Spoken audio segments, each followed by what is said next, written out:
Next on the agenda, we have the Ontario Pharmacists Association. We have the Chief Executive Officer, Andrew Gall, EVP and Chief Pharmacy Officer, Allan, Malek, and also Drug Access Facilitator, Cancer Care Program, North General Hospital, Allan Birch. So we welcome the three of you to committee this afternoon. You have up to 5 minutes for your presentation, and whoever would be speaking would be so kind as to state that for the record.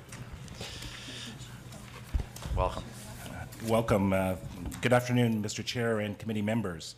My name is Andrew Gall, and I'm the Chief Executive Officer of the Ontario Pharmacists Association, and I'm joined today by Allan Malek, OPA's Executive Vice President and Chief Pharmacy Officer, and Allan Birch, Drug Access Facilitator in the Cancer Care Program at North York General Hospital.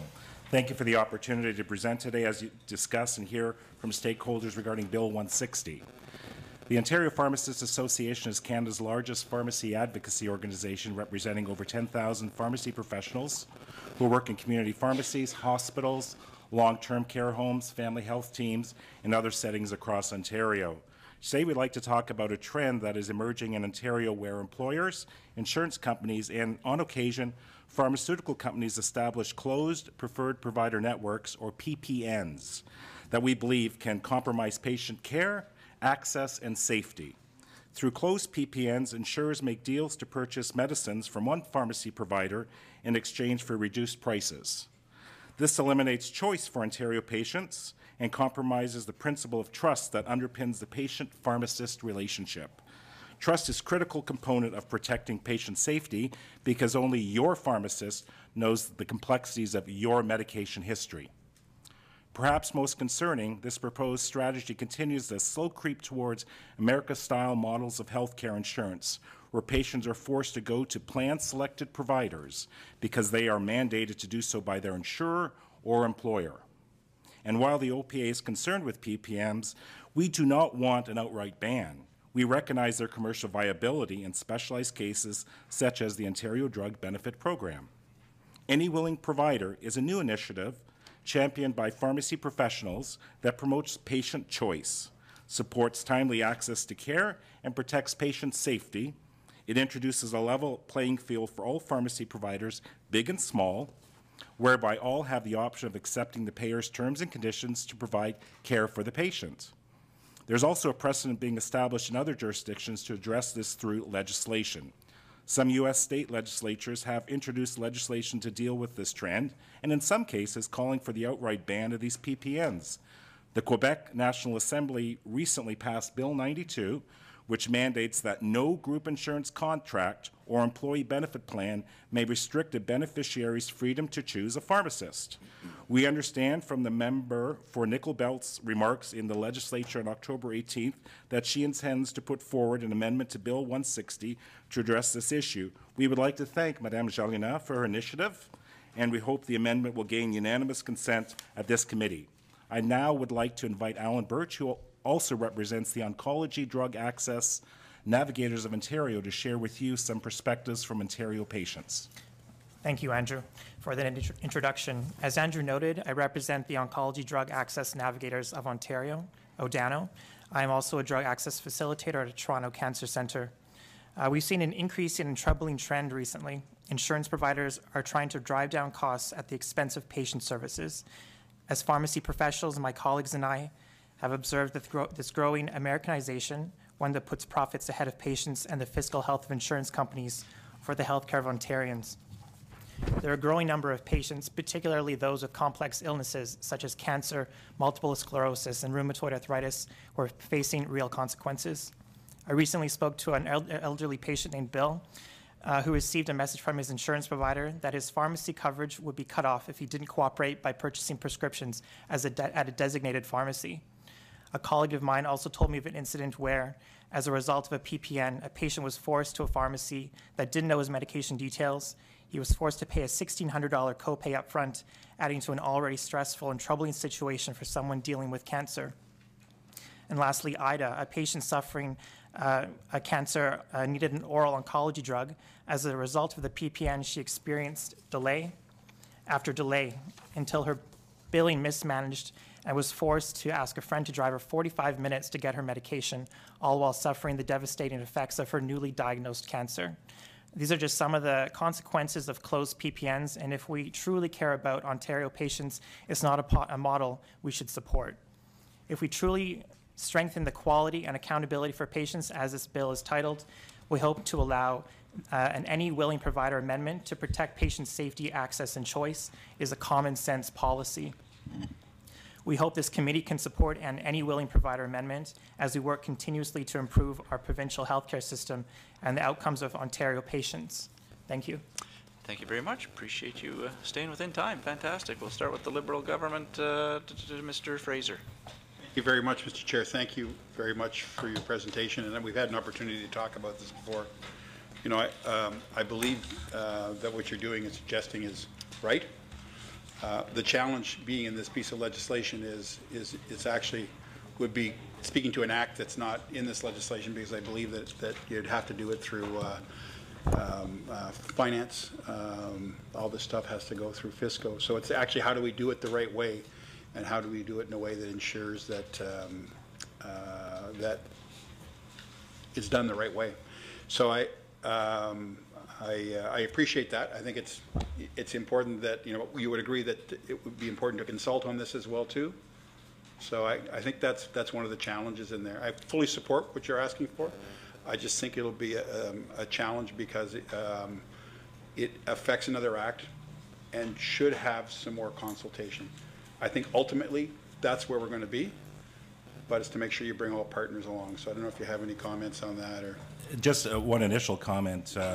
If it is included in Bill 160 as amendment, regulations would be required, and consultation would be during that process as well. So I think there's a great opportunity to deal with this issue now. I don't know if Allan, do you want to add?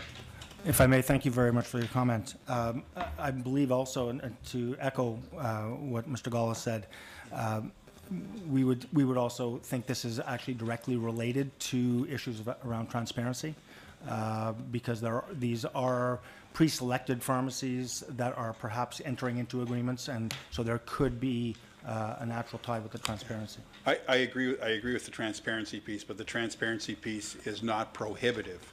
What it is, it's by virtue of the transparency piece is to say, here's what's there. And then people can pass judgment on that, but it doesn't actually provide for any restrictions. They're the same thing, but there's another piece to what you're asking, and I think it's the right thing to do, no question. I'm just talking about the challenges around making sure that we do it the right way. Thank you. Thank you. Thank you very much. We'll move to the official opposition. Mr. Urick. Thank you, Chair. Thanks for being here.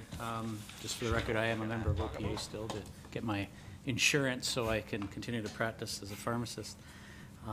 But I do want to make comment. I've had numerous calls from the hospital pharmacy sector, which I have nothing to do with whatsoever, and those that are providing specialty cancer medications are finding they're being cut out of these PPNs, which is affecting patient access and safety.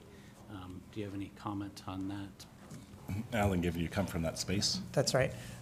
So that is a concern. In our hospital, our pharmacy has very well-trained staff who deal with oncology patients on a regular basis, on a daily basis. They know the medications that are prescribed inside and out. They have asked to join in the past some of these preferred provider networks and have been told they can't.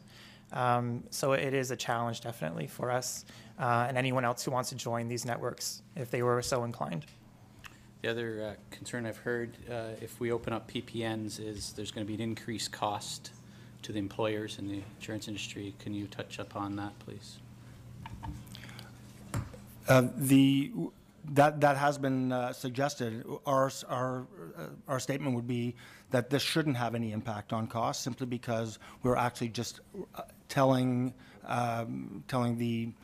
whether it's the insurer, whether it's a manufacturer, that their terms would still be honored. We're just expanding the pool of pharmacies that would be able to agree or not agree to accepting those terms. So all the terms that are currently in place within these closed networks would still be in existence with an open network. So it shouldn't impact costs. And how does pharmacies join the PPNs? How do they join it? The closed PPN? With the closed PPN, it's usually a directed invitation. It's a selected invitations. Pharmacies are pre-selected based on either on jurisdiction, based on their scope, the scope of their network, of their own network. The usual situation is that these are perhaps larger pharmacy groups, and independent smaller pharmacies don't have that footprint in the province to be able to participate, or in their view, don't have an opportunity to participate. So they are excluded. They're not even invited to the table. How does this affect patient care? Because that's, at the end of the day, what it should be the focus of this whole issue. In some cases, it's either a molecule-specific type of network where a specific set of molecules are directed to a particular particular network of pharmacies, which means that other medications would be filled at their regular pharmacy, but these pre-selected molecules, these pre-selected drugs, would have to go through another pharmacy. What that does is that fragments the care. It fragments the medication profile, and you're not getting the pharmacy that's filling a specialty product is not getting a full view of a patient's medication history, and they're not getting the best care possible. Thank you very much. Appreciate it. Madame Janina. Well, I thank you for coming this afternoon, and I can assure you that you have my support. Basically, we have an opportunity here with Bill 160 that opens up very many healthcare acts to do the right thing. The possibilities to do this again is not obvious till after the election, which means another year. I can talk for the people that I represent in the Northeast.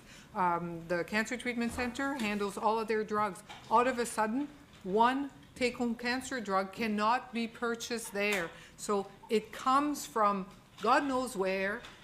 When it's the cold chain, it comes in a box that big, it gets delivered to your house, you have no idea what to do with this, and you take the whole package back to your pharmacist who's there to help you through a really tough time. The people coming to me are coming to me because in the North, this preferred providers network is creating a lot of hardship on people who should not be should be focusing on getting their cancer under check, should be focusing on getting their health back on track, and instead we have to fight with those mail delivery that has nothing to do with good patient care, when we have pharmacists and hospitals that are willing to match the terms, that are willing to match the money. It's not going to cost more, it's just going to bring better patient care. But if we don't, when Mr. Fraser says the transparency doesn't provide for restriction, no, the restriction is being put in by the manufacturer. We have an opportunity to make sure that we remove those restrictions and bring the transparency that the bill wants, that says anyway by its title, wanted us to do. Aside from a cancer patient, that seems to be the one that we've talked about the most, are there other areas of care where those preferred providers network are being more and more active? Yeah. Allan, you'll know. So the preferred provider networks tend to impact specialty drugs or high-cost drugs. So that impacts a wide range of disease areas. There's multiple sclerosis drugs that are expensive, hepatitis C, rheumatoid arthritis, so it impacts anything that's quite expensive. If I can add, excuse me, if I can add to that, I actually spoke with a pharmacist yesterday who indicated that he was blocked from filling a prescription for his patient for Humira, which is a biologic often used for gastrointestinal diseases such as Crohn's, and is a long-standing patient. He was not able to fill the prescription for this patient who he's had a relationship perhaps for about 20, 30 years. This is very unfortunate that relationship has to be severed because of contractual arrangements. Thank you very much. I really appreciate the three of you coming before committee this afternoon. Have a good evening. Thank you.